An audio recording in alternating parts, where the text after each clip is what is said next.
Umuvugizi w'urwego rw'igihugu rw'ubugenzacyaha RIB Dr Murangira Bitseri yemeje amakuru avugwa ko umunyamakuru DC Clement Niyigaba uzwi ku izina rya DC Clement yaba yatawe muri yombi. N'amakuru yabaye ikimenya bose kuri uyu wa kabiri tariki 31 Werurwe 2023 nyuma y'ubutumwa uyu munyamakuru yari amaze kunyuza ku mbuga z'inkoranyambaga agaragaza ko yasenyewe inyubako yari arimo arubaka. Muri ubwo butumwa we yavugaga ko yasenyewe kandi yarahawe ibyangombwa byo kubaka. Ubuyobozi bw'akarere ka Gasabo bukohereza abantu bakaza gusenya, harimo Rwanda National Police ndetse n'abayede. Niyigaba Clement mu butumwa bwe rero yakomeje avuga ko bagerageje no gusaba akarere kwisenyera kugira ngo barengere ibikoresho byabo bihagaze amamiliyoni, ariko ubuyobozi bw'akarere ka Gasabo bukabyanga maze bukohereza abo kubyikorera. Yakomeje kandi asobanura ko muri 2024 batangiye ishuri rifite abanyeshuri 50 rikaza kugera ku banyeshuri barenga 180 mu mwaka wa 2025, ndetse ko banasabwe gukomeza kwagura ibikorwa byabo n'ikigo kishinzwe ubugenzuzi bw'amashuri n'ibizamini bya leta NESA nyuma y'isuzumwa ryakozwe n'inzego zibishinzwe. Uyu mugabo rero DC Clement yagize ati: umusore w'imyaka 29 agakora ibishoboka byose ngo afashe leta gukemura bimwe mu bibazo aho kugira ngo leta imufashe ahubwo ikamusenyera. Meya w'akarere ka Gasabo akohereza abapolisi ndetse n'abayede agatanga itegeko ngo bamusenye, atigeze agera naho biri. Ahita avuga ati: Ndiyabaya Sesebo nuri umuntu mwiza kandi ndasaba Imana ngo izaguhe igihano kiruta ibindi. Twabonye byarangiye dusaba ko twisenyera ngo turyamire ibikoresho byacu, urabyanga.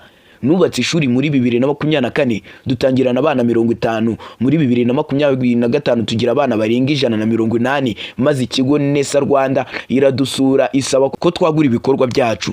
Twagushyize ibibanza imbere yacu dusaba ibyangombwa. Umuyobozi w'umurenge wa Jabana atwizeza ko twabikora, yewe aduha n'icyangombwa. Twarubatse rero, hanyuma ku wa gatanu ushize Meya Bayasesebo ategeka ko dusenyerwa nta neguza, atigeze nahagera, ataduhaye no kubitekerezaho.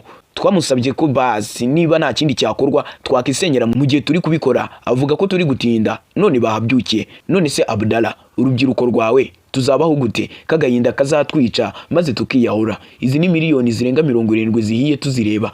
Niba hari ibyo tutujuje nibadufasha kubyuzuza. Ese niba bitanakunda nibanareka tukisenyera. Yasoje agira ati: ibisugusenya Clement gusa, ibi ni ugusenya umutima, igihugu, kandi umunsi umwe amateka azahinduka. Ibyo meya cyangwa se undi yakora nta kizambuza kubaka u Rwanda twifuza. Arangije ataginga witwa Ane Mwiza, Rwanda Local Government, Rwanda Education, Emma Claudine ndetse n'akarere ka Gasabo. Soza n'ijambo rimwe agira ati: ndababaye.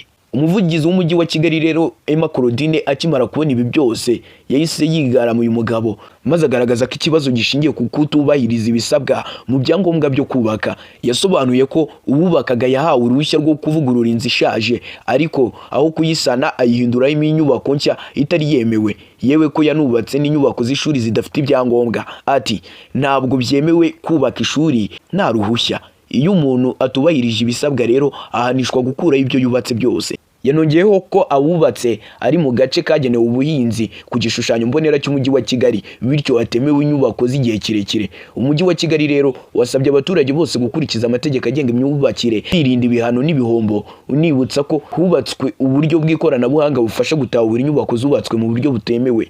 Umuvugizi wa RIB Dr Murangira Bitseri yabwiye abanyamakuru ko uyu mugabo yatawe muri yombi. Yagize ati: nibyo arafunzwe, akekwaho kwangiza ikintu cy'undi no kurwanya ububasha bw'amategeko. Ese ikintu cy'undi yangije ni iki? Ndabashimiye ko muniza amatwi. Nge nitwa Justin Rakoze, umuhungu w'Abanyarwanda. Ngaho kandi subscribe kuri Kigali TV Show. Ikaze.